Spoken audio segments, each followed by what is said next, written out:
नमस्कार दोस्तों। एक गांव में एक शिल्पकार था। वो मूर्तियां बनाता था और उसी से अपना जीवन यापन करता था।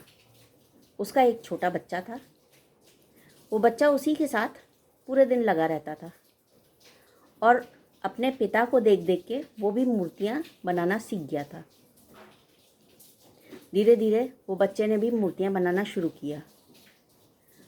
पर उसके पिता जब भी वो मूर्ति बनाता था उसमें कुछ ना कुछ बता देते थे, कमी बता देते थे कि इसको और ठीक करो और अच्छा करो।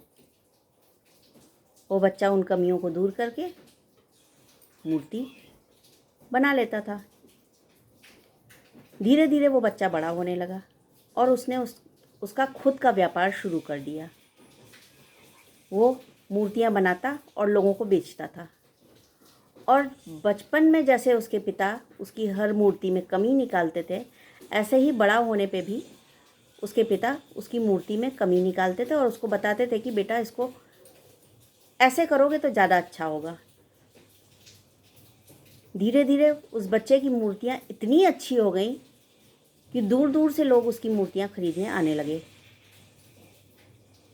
लोग उसकी मूर्तियों की तारीफ़ करते थे, जबकि वहीं उसके पिता की मूर्ति उतनी नहीं बिकती थी और ना ही लोग उसकी उतनी तारीफ़ करते थे।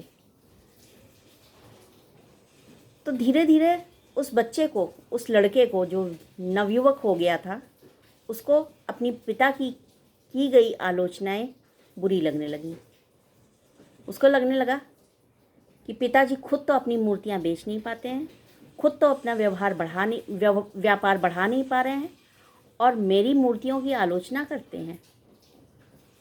तो कुछ दिन तक तो उसने पिता की आलोचनाएं सुनी, बड़े गिरे हुए मन से उनकी आलोचनाएं सुनता था और अपनी मूर्तियों में सुधार लाता था। फिर एक दिन उसका सब्र का बांध टूट पड़ा।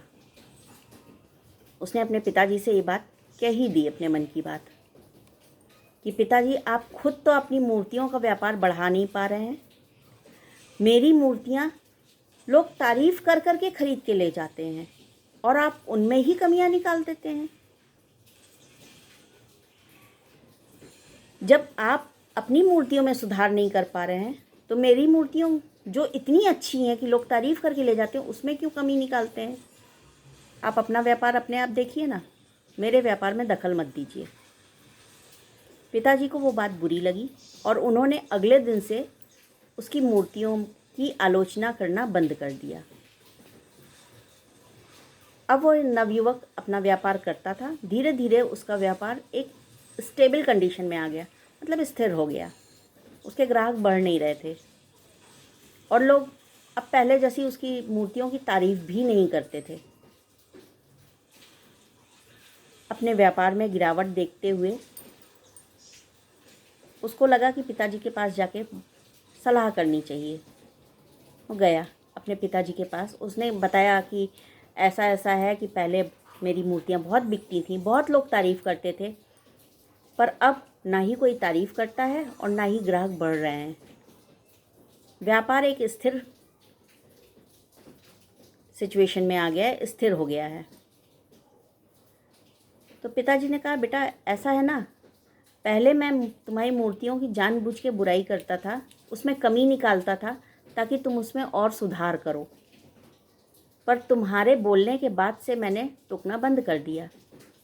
तो इससे हुआ ये कि तुम अपनी बनाई मूर्तियों में संतुष्ट हो गए और तुमने आगे बढ़ने का प्रयास या मूर्तियों में सुधार करने का प्रयास करना छोड़ दिया, क्योंकि तुमको पता ही नहीं होता था कि तुम्हारी मूर्ति में कमी कहाँ पे है। मैं कमियों को ढूंढ के तुम्हें बताता था तो तुम उसमें सुधार करते थे और तुम जब अपनी बनाई मूर्तियों में संतुष्ट हो गए, यानी कि जीवन में जब भी इंसान संतुष्ट हो जाता है तो वो आगे बढ़ने का प्रयास करना बंद कर देता है। तो दोस्तों, कभी भी जीवन में आप संतुष्ट मत होइए। जहाँ तक आप पहुँच गए हैं वहाँ से आगे बढ़ने का प्रयास निरंतर करते रहिए। धन्यवाद।